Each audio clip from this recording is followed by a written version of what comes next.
Hey, I'm Allison here, and welcome to Little Left of Center, the podcast that interviews culture changers that are reshaping our world and breaking new ground. Parenting is freaking hard, and we have individualized support available for every area in our lives. But as they say, there's no handbook for parenting, probably one of the most important roles a person can play. My guest is Allie Horne of The New Normal, as she is a pediatric nurse practitioner who seeks to fill a deep need from parents to get individualized support and guidance to parenting. Allie gave such great advice from kids' nutrition to figuring out schedules, finances, baby registries, and everything in between. And also, if you haven't subscribed to this podcast yet, what are you waiting for? Enjoy our chat. I'm so excited to have Allie Horne on the Little Left of Center podcast today. Allie Horne is somebody I've known for a long time. She is the first caretaker to my son, who is 6. And I didn't realize that. Yes. I think you were the first person at In-Town Pediatrics to lay your hands on my son. Awesome. Which is great. So Allie Horne is a nurse practitioner, a pediatric nurse practitioner, very well educated, a lot of experience, and has has proliferated and has started a new program, which I cannot wait to find out more about, called The New Normal Parenting, which to me, from what I can tell, it looks like an individualized or personalized healthcare for your children and for the parents who take care of them. So tell me, how did this come about? What is it? Thank you for being here. Yeah, no, thanks for having me. So it's been something that's been on my mind for several years, I would say. Being a pediatric nurse practitioner, as many nurses would know, it kind of gives you the opportunity to approach things in a variety of ways. You know, you can work in a hospital, you can work in a primary care setting, but then sometimes there's other opportunities where you can be helpful and utilize your knowledge. And so I would say I'd have to go back to the beginning, which is when I was a nurse practitioner and I was living in Germany at the time because my husband was stationed over there. He was in the service. And so I wasn't going to be there for long enough to work in a hospital setting. It just didn't make sense to get a job, and I didn't know how long the duty station would last. So I went to the base to try to figure out a different way that I could provide help or be of service in that capacity. And they had something called the New Parent Support Program. So it's something through Army Community Service, and it's offered at all these variety of bases because essentially, as you know, with the military, people are moving a lot. So people are moving around and they are having to establish new support teams wherever they go, new healthcare providers, but also just new friends and new helpers for what it's like to raise kids when you're moving. And so my role there was to provide care for folks, anybody that had a child between the ages of 0 and 3, or if they were expecting, qualified for this service, and it was free to them, paid for by the Army. And so I was going into people's living rooms and going into their houses and seeing where they needed help and helping them, helping their kids. Sometimes they would come to my office, but for the most part, the times I felt the most helpful was when I was in their living space and we were having these conversations that I don't think they ever even knew they needed to have. And we were just trying to figure things out and trying to see what we could do, because often these folks don't have extended family near them. They don't have a support group, or because they haven't been there long enough, or maybe they have been there and they do have a support group, but they have other obstacles. Their husband is deployed or something else. So that was one facet of where this sort of stemmed from, because I really liked it. I really found that I was enjoying being in these people's homes and spaces and talking to them. And I got a lot of good feedback from them as well, where it just felt different than being in a doctor's office and asking their medical provider, where they might feel rushed or they might feel like they had many other medically specific things to talk about, and they didn't really have time to talk about the logistics of their life. So that would be sort of the baseline of where I got the idea. And then as I returned to the States and I've been working at In-Town Pediatrics and I see patients all day, I felt that like there were so many layers I could peel back in these visits and so many things these parents had questions about. And there just was never enough time. There never is, right? I could spend an hour with every patient and feel like I could fill it up with things about parenting and what it's like to have a newborn or a 5-year-old or whatever. And so I continued to think about it. And then, I have kids of my own now. I have a 4-year-old and a 2-year-old. And in that space, I have a lot of friends who are also having kids of their own. And so many of my military friends who are spread out across the United States would use me as a resource, specifically because as they were moving, as I observed first time around, they didn't have any help. They didn't know who their pediatrician was going to be yet, or, they were in between stations and hadn't established it. And so I started becoming more of like a virtual consultant for them.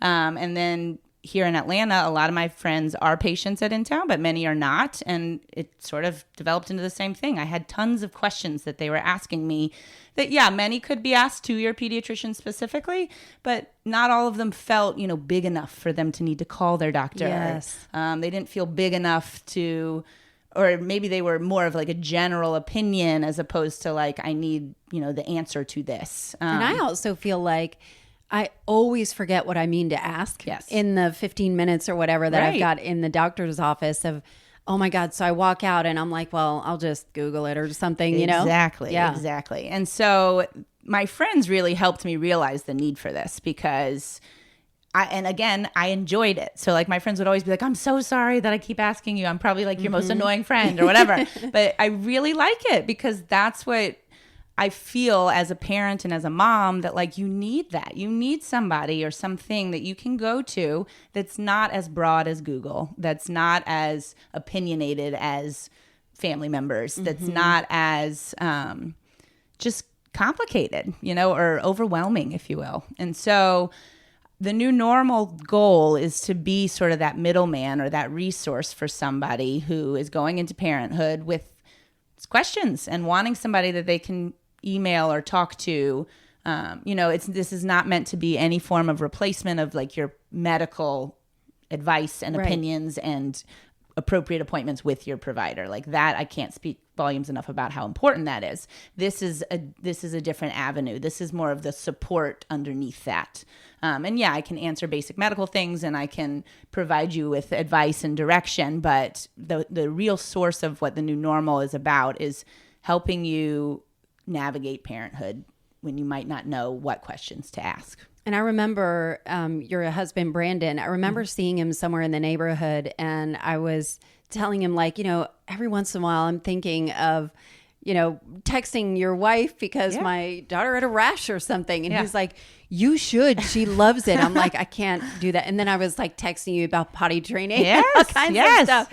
And that advice worked. I got my daughter good potty trained within a week from talking to you. So I understand the importance of this. And, I thought it was interesting. You put a graphic on, I think it was Facebook, that had like when you are in school, you have a guidance counselor and you're assigned all of this help. Correct. When it comes to getting pregnant or being a parent, there's no guidebook whatsoever. Right. Exactly. Well, and it's like you think about your biggest life changes, so one could argue going to college and then getting married and then buying a house and then setting up your finances. And you're exactly right. All of those steps, like the first thing you say is like, I got to buy a house. I got to find a realtor. I'm going to set up my retirement. I need a financial planner or, even the most basic things. I'm decorating my house. I'm going to hire somebody to help me do that. Yeah. These things in our day-to-day life. But then parenthood, which is arguably one of the most life-changing things, you don't think that you need to hire anybody to help you or guide you or have a resource to be a part of that with you. But are they readily available? Because I understand Moms on Call. Yep. And that's the service I used with my first child. And with my second child, I used a postpartum doula. Yes. And both were amazing. And I'm so grateful to have the opportunity to be able to do that. But I don't know that it's is widely available on the lexicon. I didn't realize a service like yours has emerged or is available. So how do you scale? How do you get the word out that how important it is? No, it's a great question. And I think that I'm still figuring out how, available and needed this service is. Yes. I wholeheartedly believe every mother would love it. Maybe not every, but many. But I think because one of the things that's so interesting is I find people don't know they need it yet. And so the difficult piece is explaining to people before you've been to parenthood that you might want this service. Because again, in that graphic that you saw, it's like people have this idea, and maybe call it social media or whatever, that everybody makes it look glamorous and wonderful, is that it's just like, we'll figure it out.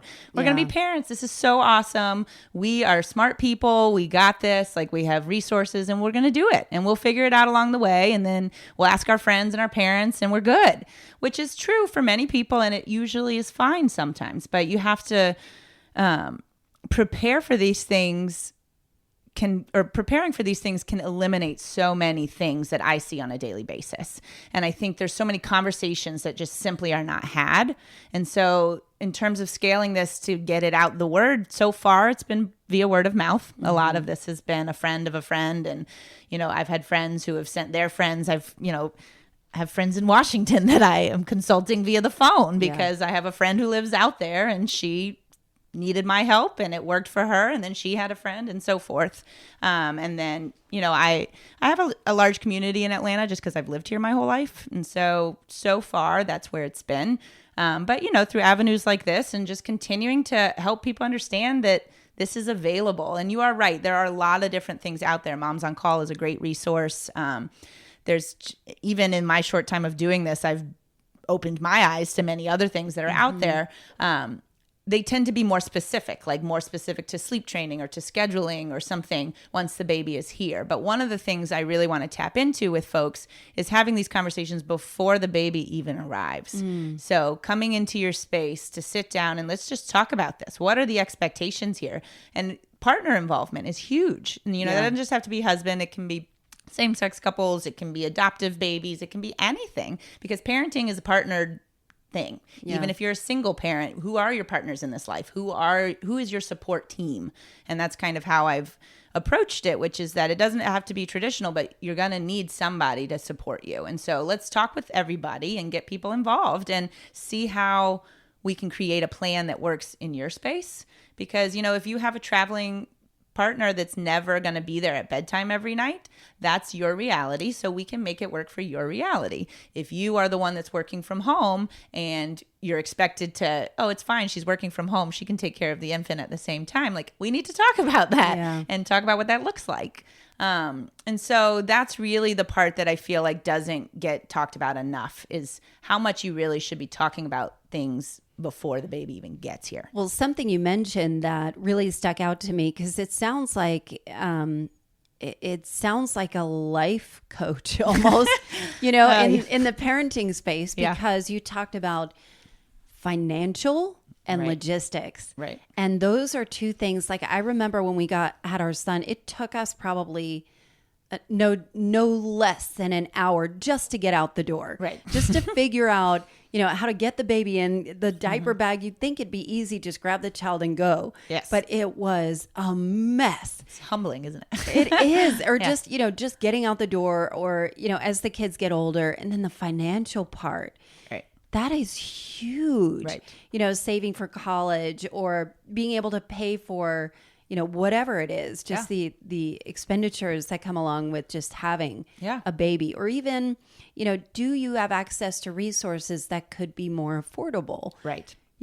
From a financial perspective, have you thought of this or this free service that people don't know about? Right. So tell me about your expertise of, understanding what's out in the marketplace. How do you custom tailor it when there are situations that may not be like yours? Sure. So I think one thing that I always start with is just talking about, what does the day-to-day look like for each partner? So the mom, the dad, or whomever, what does that day look like for you? This is pre-baby. So where do you work? What are your hours? And what are your options? So can you work from home certain days of week? If you do, what does that look like? Mm-hmm. Do you need to be in the office at a certain time no matter what? I can speak particularly to my situation. My job is the least flexible when it comes to the days that I'm at work. I can't get a phone call at noon and say, hey, your kiddo is sick, you got to come pick him up, because I've got patients to see. Yeah. My husband, on the other hand, he works in financial technology, and his job is very busy and demanding, but there are things that he is able to push around and move around, or move a meeting or something to make that happen. And so, that's one aspect that I think people mean, I should give people more credit, but a lot of people seem to have not talked about is like the logistics of what their day-to-day looks like and where that can bend. So can you come home early and be the parent that is picking up the kids or something, but then you can sign back on to work from 9 to 10 at night or 8 to 10 at night or something? Or do we need to rotate the weeks of who does what each night? Is somebody traveling? So that's one piece, is starting to think about your day-to-day and where flexibility exists. And there might be a situation where it doesn't. So then if it doesn't exist, what are our options next? So now either of our companies offer childcare to help the logistics in the morning get better? Is there something close to on-site, et cetera? I know for my husband and I, when we started looking at childcare, we looked all over the place, and then we found several that we liked, but the reason we landed on the one at the end is because it was in the same building as where my husband went to work. Yes. And so there became a piece where it was like, yeah, that's a little bit more expensive, but in the grand scheme of our day-to-day life, is this going to make our life better? And so I think, looking at your options in childcare, aftercare, and then where do your support team lie elsewhere? Are there folks you carpool with? No, maybe not. Do you have extended family? Do you not? And then what commitments do you need to scale back on because of those limitations? We are very, very fortunate that both of our parents live in Atlanta. So with our first child, only one of our set of parents did. My husband's parents actually moved up here after our second child. But again, these were all factors that played into our ability to commit to continued things. So, my husband switched jobs about a year ago, and one of the conversations we had to talk about was like, okay, this is awesome. It's a great opportunity. We want to do this, but now we have to shift a whole bunch of things around. How does that look? And so those are the kind of conversations I'm talking about, where I can hopefully help people just ask questions or think about things that they might not really have thought that are going to be an issue yet. So when you are working at, I don't know how you're going to do this. Honestly, you still work at a pediatrician's office. Yes. So how do you, I'm curious for two reasons. One is, how are you going to do it? Yes. And what does that look like? What is your offering? Because I know you offer in-home consultations as well. Yep. And the second question is, what do you hear parents ask for the most that aren't normally getting addressed? Where are people's concerns lying? So to answer your first question, it's a great question, and time will tell. So I will say, I work at In-Town Pediatrics, and I have zero intentions of ever not doing that. Patient care is what I've loved, and I love the hands-on experience. I love the medical side of things, and I love being in the room with those patients. Like, that's just for sure my passion, and that's where I derive so much of this from, is by having that experience. I have scaled back where I work 3 days a week there. So that gives me time during the week to create Was that intentional for this? It was a variety of things, kind of what I was talking about before with Brandon's job and where we were in life. My child is now in pre-K, which is a different time of day that they get finished. And so again, to create logistics that made us not all crazy people, and I wanted to have the opportunity to pick her up some days and things like that. So it was a variety of things that all sort of came together at one time. But so that's where the idea is, the space for time to do this. And then, with electronics these days, again, with my friends as my guide, I have been texting and emailing outside of work hours for the past 5 years about this. And so that kind of just feels natural to me. That's sort of that hasn't felt overwhelming to me to easily tap into the ability, because that's one of the offerings, are these subscription services where... Yeah, tell us about the service. Well, so if you don't want, somebody to come into your house, or you don't feel like you need quite that level of, involvement, but you want somebody to chat with about it. So you think of it as, it's sort of like an on-call service. It's not quite, like you call me, I call you back in 20 minutes, like it is at the doctor's office, but it's more of like, hey, these are some things that we're having a hard time with. Like, for example, your potty training example of like, this is what we've done. This is what's not working. This is what is working. Help. Like, there's 9,000 books for me to read. There's 9,000 methods for me to choose from. What do I do? So that would be an appropriate question that you send me to an email, and then there's a 12-hour or less turnaround time where I get back to you, and we can go back and forth as many times as you want, because it's an unlimited service. Because that also speaks to the part, kind of what we were talking about before, is like, I don't want people to feel like they're only allowed to ask a minimal number of things, or like they have to pick their best question because they only get one per email. I want people to feel like, look, these are the things I'm struggling with. These are the things I have questions about. I don't want to go to Google and spend 6 hours navigating all of the things that came to me. Let's just cut to what works here for me. And so that's where the subscription side of things comes into play. And now I forget, what was your second question? You know, I should probably break them up, but it is common. What are the most common questions that parents ask you that you're like, you know, I wish I had more time to really dive in? So I feel like it's more of sort of the approach to a lot of where I wish I could spend more time is helping people realize where they got their information and why they believe it. And so tell me more.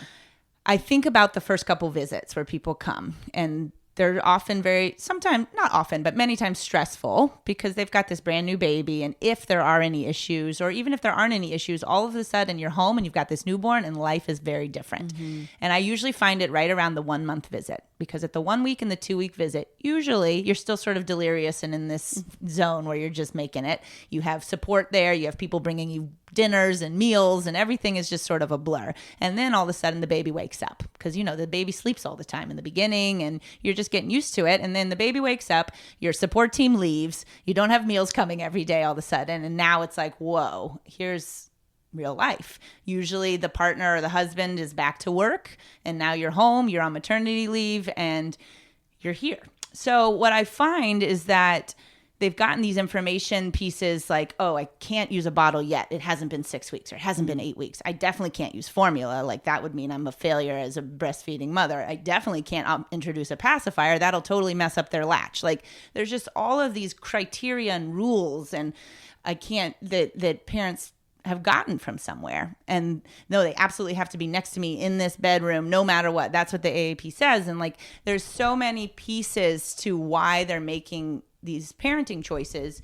And that's what I would love to dive deeper into, because I genuinely feel like there is not one way to do this. And there are very different reasons why you feel certain ways about certain things. And I will support any way that you feel, but I will also give you information to help you make the decision. And I always talk about, because this is so common, is in particular with feeding, with breastfeeding moms, they have been told, or they have these ideas that like they can only nurse and that pumping is going to mess up their supply, or, you know, maybe they can't latch so that they're exclusively pumping, but there's just so many rules, right? And then you have dad sitting over here and he's never fed the baby once, because mom either A, thinks that she can't give the baby a bottle because that'll mess everything up, or B, because mom wants to do it and wants to do it right, and she doesn't think the way dad does it is right or something. And so this conversation, I find where I say, listen, I promise you, you have this healthy growing baby. They're getting plenty of milk.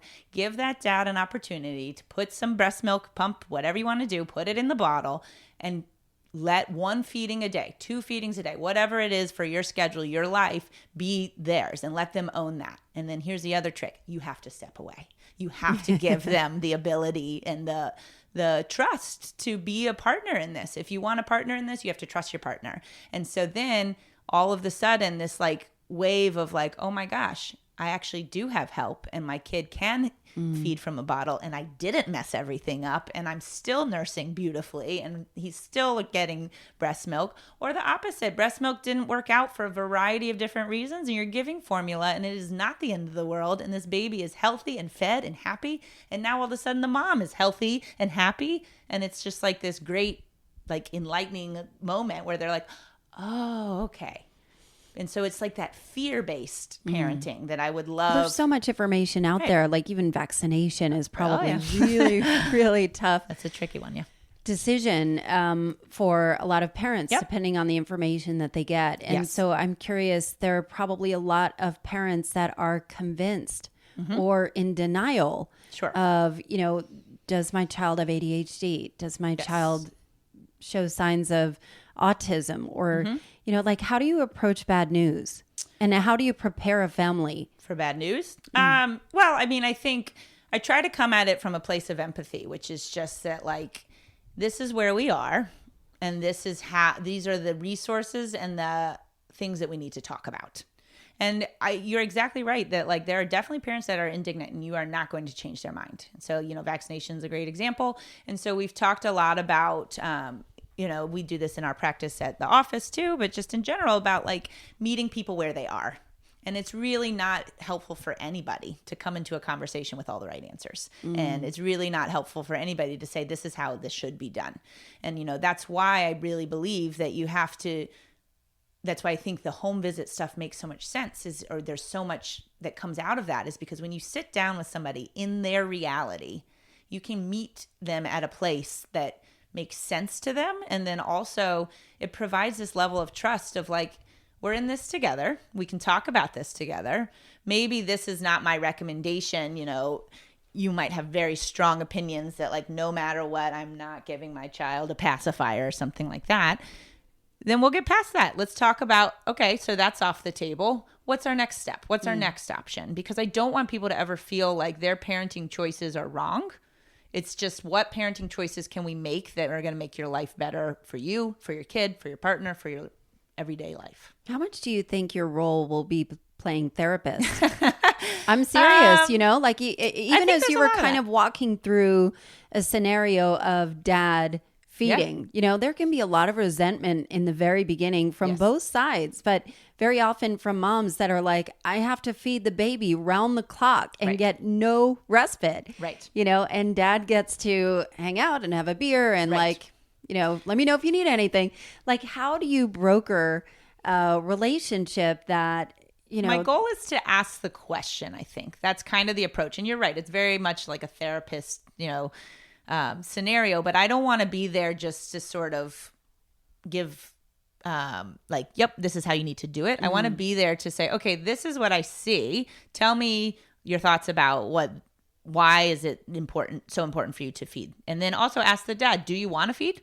Are you interested in doing this? Because sometimes you'll find that the dad is very nervous or very like, I don't know what I'm doing. And I'm just here to, follow orders because that's what my role is.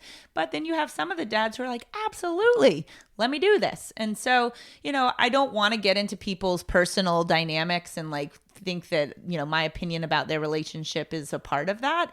It's more a matter of just asking the question. And if the answer is that in that family, that works for them and that they have decided that that's the page they're going to be on and that mom's role is this, dad's role is that, or vice versa, then that's okay too. And I think being okay with your decisions is what's so important in parenting. But the most important thing is to get to that decision. You just got to have the conversation. And so that's where it's tricky in this land of social media and how everything is supposed to work and how you're supposed to do this. And this is what a family is supposed to look like. And, victory for dad, he changed a diaper. It's like, that's doing a disservice to dads because they shouldn't, you don't need to give them accolades for doing parenting things because they're a parent too. And then on the flip side, like dads also, I encourage them to be more involved. And then I encourage moms to let them. There's a lot of that, and that's not just in, parenting, that's in life, but just if you just have the conversation, you might not realize that you guys were looking at it the same way, but feeling differently about the outcome. I'm curious to learn about your view because you've been a nurse practitioner way longer than you've been a mom. Correct. And I wonder how your practice has changed. Completely. And what it looks like. Like what is different? It's a great question. And I definitely think my practice improved the day I became a mom. Now, that's not to discredit anybody who is a provider that's not a mom is still a fabulous provider. There's just an element in my experience for me personally where I felt like, again, to use the word empathy, there's just a level of understanding. And a lot of times in my patient interactions, I'll say, they'll ask me questions or something and I'll say, well, do you want my nurse practitioner opinion or do you want my mom opinion? And they always say both, please, both. Because you can read a book and it'll tell you this is what you're supposed to do and you're supposed to offer this food this many times a day and you're supposed to offer this many ounces and you're supposed to do this and it should take this amount of time and this is how this works. And then you come in and you're like, this is not working. I don't know what to do, and there's just this sense of like doing it wrong. And that's where I go into where I say, okay, well, let's back up. Let's talk about like, what was the intention here? Why did you choose to do it this way? And what's your goal? And there's a lot of that creates these conversations again, where the conversation becomes about what pieces of the method is important to you and what pieces could you do without? I always talk about like with bedtime routines, like what's the most important part to you? You want to make sure your bedtime routine is calm. Or this is just an example. A parent will say to me, I just want it to be calm and I don't want to have to be in there for 2 or 3 hours every single night to get my kid to go to bed. And I'll say, okay, so what is working for the bedtime routine? What so far is? And then you'll have parents who are like, oh no, I live for those 10 minutes of snuggles before I leave that room at night.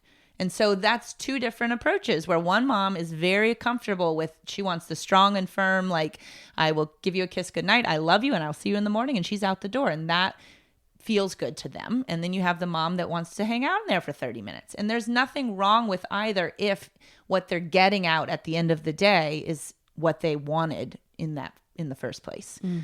And so I think that piece I would often challenge parents to really think about, like, am I doing this because this is what my friend told me to do, or it worked for my friend or my mother-in-law or my mother or my sister or my doctor?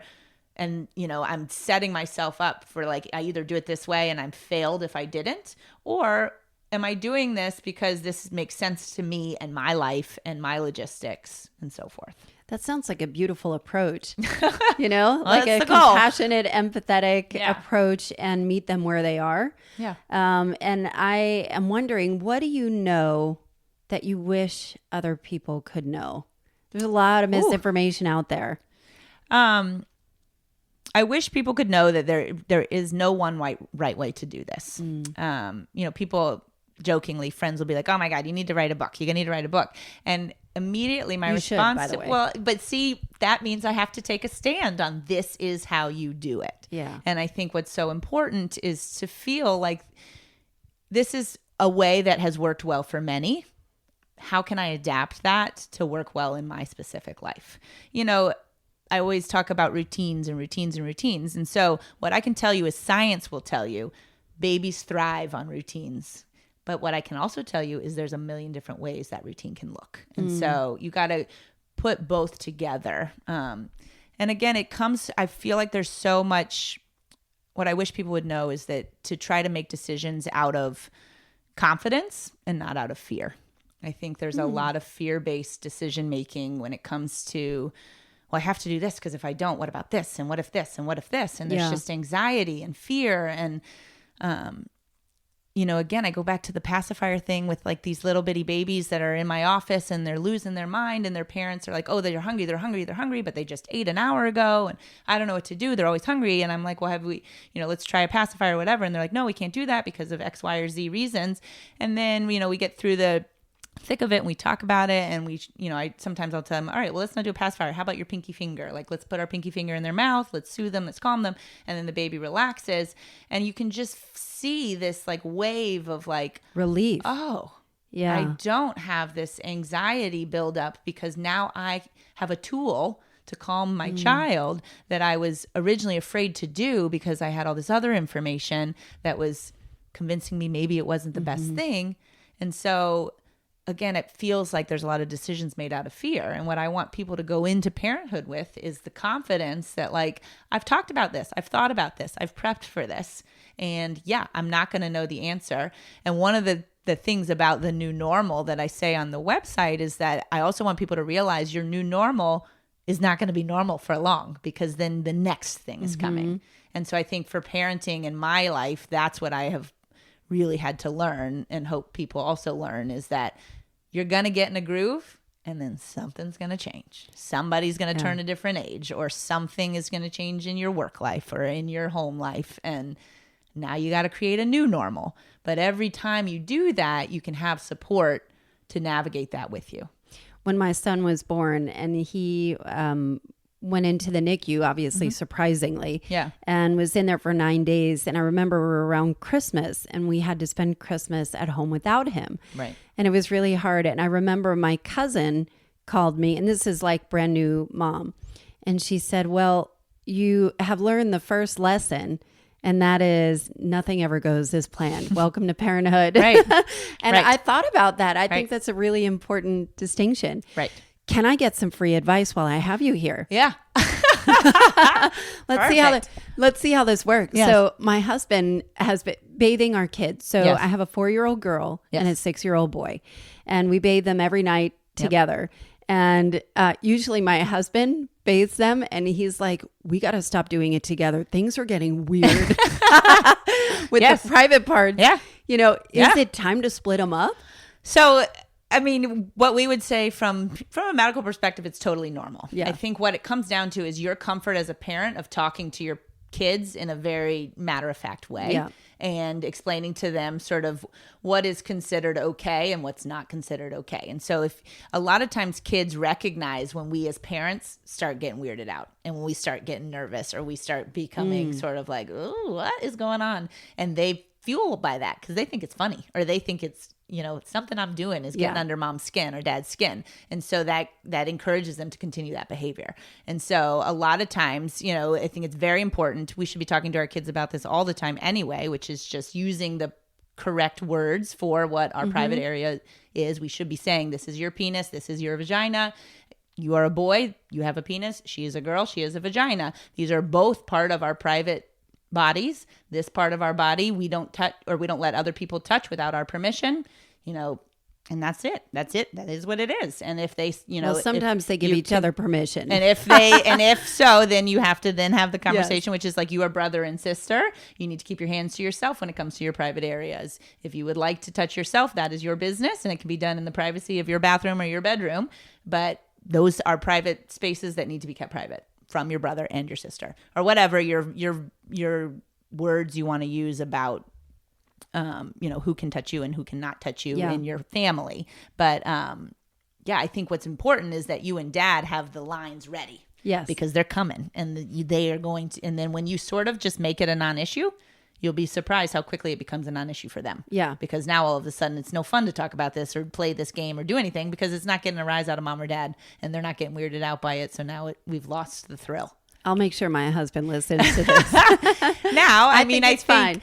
Yeah. I also would go with the rule of thumb, which is that if either of them ever asks, I want to take a shower by myself, or you know, if modesty becomes part of their agenda, and you know, your 6-year-old might come to that before your 4-year-old, or who knows. But if they say, you know, Mom, I'd really like to start taking a bath without my sister, then you honor that because you respect your kids. You want your kids to respect you. You respect that in them, and you can divulge further. Oh, really? That's great. I'm happy to do that. Can you tell me a bit more about that? Why is that? And maybe they can, maybe they can't, but you respect what they choose at that point. That's great. See, you are just on fire. This is rapid fire. What about kids? What about kids not eating to the point that you yell at them every night? Because that's what happens in my world. So it's interesting. Unless it's like macaroni and cheese or SpaghettiOs, how do I put health into my children? So you've tapped into like probably the most common question at the doctor's office for the ages of like 2 to 4 and beyond. But 2 to 4, like the 2-year-old, 3-year-old, 4-year-old visit, you know, one of the things we just generally say, how's eating? And you either get the answer, which is like, they're great. They eat whatever we put, you know, I think they're a bottomless pit. And then the other option that you get is they're like, we do all right. We try to figure out ways to get their veggies in there some way, some here, you know, they'd eat pizza and mac and cheese and grilled cheese all day. So to speak to that, I put a plug in for this program called Strong for Life, which is offered through Children's Healthcare of Atlanta. And they are really, they're just unveiled this. We actually just went to an in-service on this about eating and developing eating habits between the ages of 0 and 3, and recognizing that we are sending our children messages from the get-go about the relationship with food. The relationship with food. And, you know, there's a variety of reasons that we choose the foods that we choose for our children. And there's a variety of reasons of why kids become picky. You know, again, not one size fits all, but the approach to food really becomes less about you must eat this now or you can't have this. And instead, one of the best pieces of advice I received was that you know, as parents, we are in charge of where the kids eat. So are we eating at a dining room table together? Yeah. We are in charge of when. So we're in charge of the schedule. We don't get to have snacks every hour of the day. Dinner is at 5 p.m. or 6 p.m. or whatever. And we are in charge of what gets put in front of them. So we are in charge of, they love grilled cheese. We're not going to give them a grilled cheese every single dinner. We know they 100% are never going to touch those green peas because they never have before. Guess what? They're still getting put on that dinner plate. And so, but then the child gets to determine how much and what of the things they choose. Oh, that's so And hard. so It seems like a giant food exactly. waste. It's food waste, and then it's frustration because you are automatically, or at least I know I am, I'm like, great, they're not going to eat anything, and then in an hour they're going to be at my ankles asking me for a snack, and I'm so hungry and I'm starving, and da da da da. And so that, you sometimes make decisions because you know that it's going to get you out of jail next, which is that you are eliminating the need for another parenting decision or battle down the road, because now they are going to be full on their grilled cheese and it's fine. They're active. It's okay. Don't worry about it.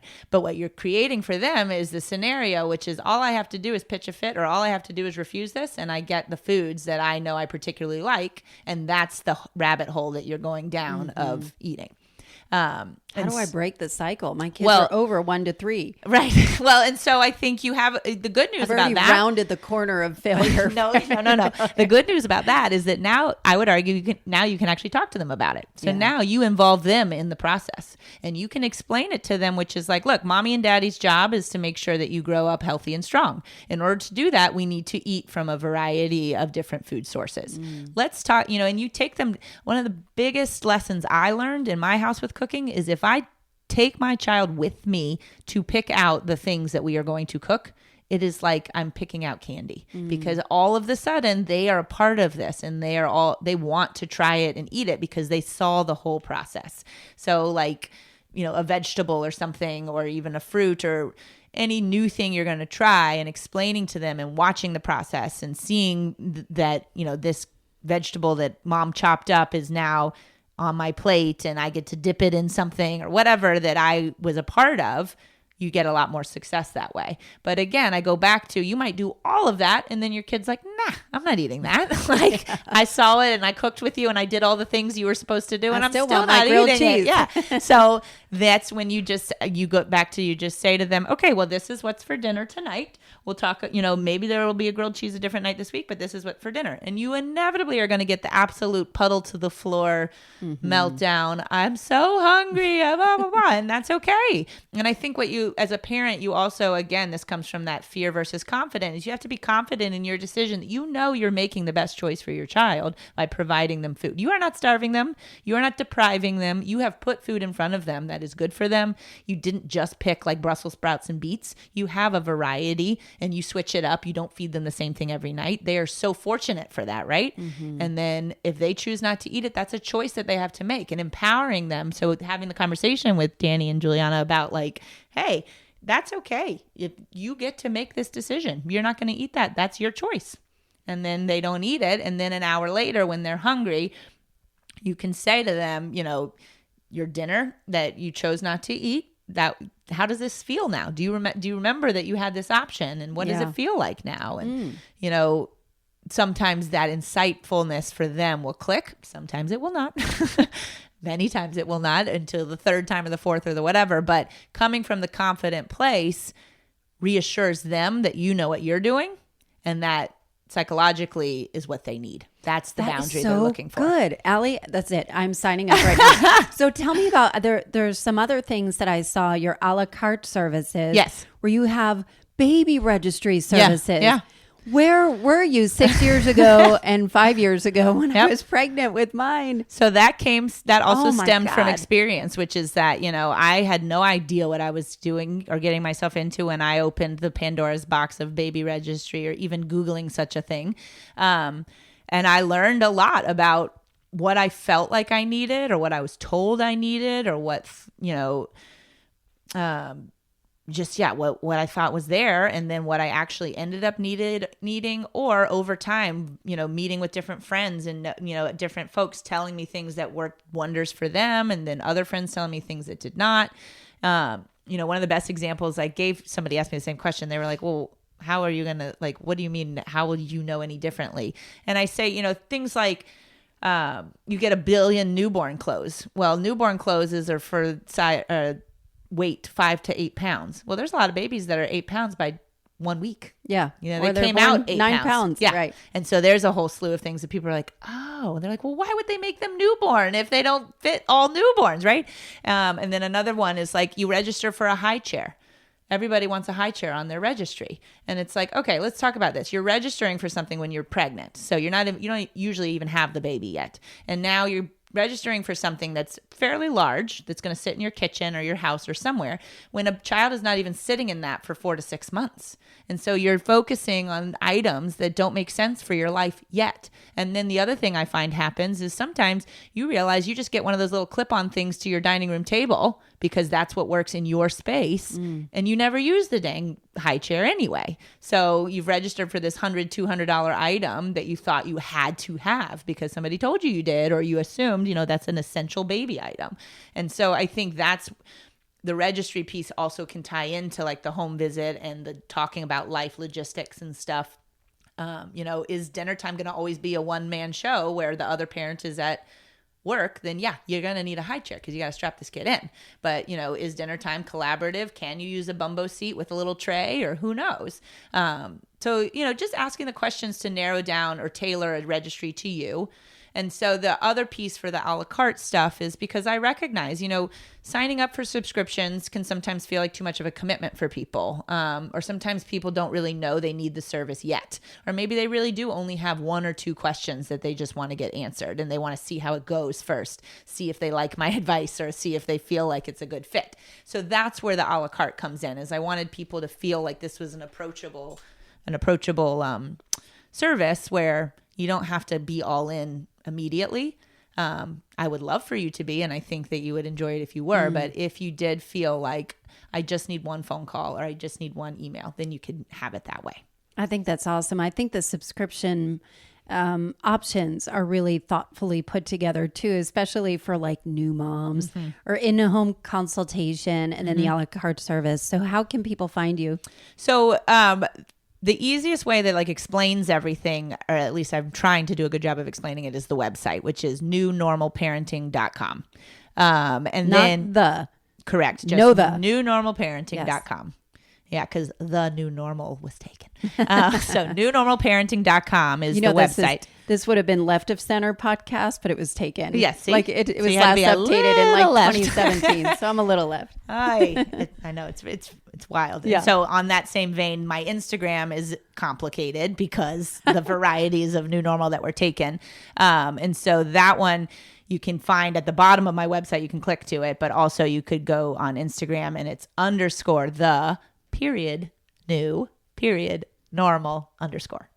that's the Instagram. I'll link it in the show notes. It'll be easy. Just go to your phone and click through, and you can subscribe and get in touch with Allie. Yeah, and the idea behind Instagram is more just to like invoke the conversations and make people think about why this service would make sense. And then the website goes into more detail about how that works. That is great. Thank you so much, Allie. You're welcome. I can't wait Thanks for to having see me. where this goes. And you were great. This was awesome. I appreciate it. Thank you. Thank you. Thanks to Allie Horne of The New Normal for being my guest this week. I'm always impressed by people who see a need in the culture and look to fill it. I've linked her info in the show notes. In the meantime, I truly hope you'll not only subscribe, but leave a review and continue sharing these episodes. I'm also looking for sponsors for future episodes. We have so many exciting things coming up. Thank you so much for listening, and I'll see you next week.